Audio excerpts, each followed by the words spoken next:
My name is Valerie. And I am Cuban. My grandma visits my aunt and cousins in Cuba.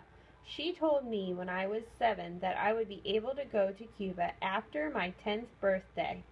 I finally celebrated my 10th birthday last month, and I went to Cuba. My 10th birthday was extra special to me because the day after I would be getting on an airplane for the first time in my life to go to Cuba. My mom made me a chocolate cake with pink and purple frosting. She served it with chocolate ice cream too. We had pizza for dinner that night, and my mom remembered only cheese on my pizza.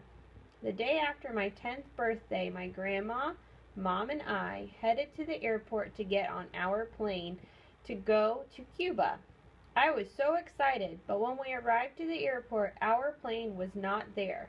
We went to the airport's front desk and asked, ¿Cuándo viene el avión aquí?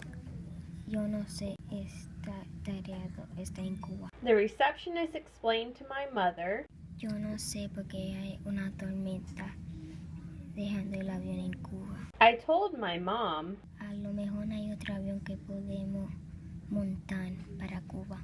My mom asked the receptionist if there was another plane we could take to Cuba, and the receptionist replied sadly, No hay ninguno. Todo el avión tiene que estar hasta Florida, hasta Cuba y a Cuba Airport.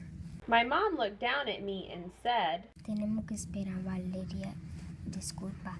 I am glad we waited because a short time after speaking with the receptionist, our plane finally landed in Florida and we made it to Cuba on time.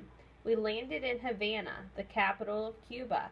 After we landed, we took a taxi to my aunt and cousin's house. I noticed that their house is made from sticks, mud, and leaves. My house in Florida is made out of bricks, metal, and concrete. It was really nice to see my aunt and cousins. After our visit, my mom wanted to show me a place that had a magical story behind it. She took me to Ciano Parque. She told me that the park is named after a little Cuban native that lived in a magical tree called Pasana. La mata le dio a Bacano nueva magia para jugar música en el lago Corazón. Our trip back to Florida was much easier. Our plane was at Cuba's airport on time and there wasn't a dark storm in sight. I miss my aunt and cousins, but I am glad to be home. I told my grandma and my mom. Gracias por llevarme a ver a mi familia. Hope que puedo verlo de nuevo.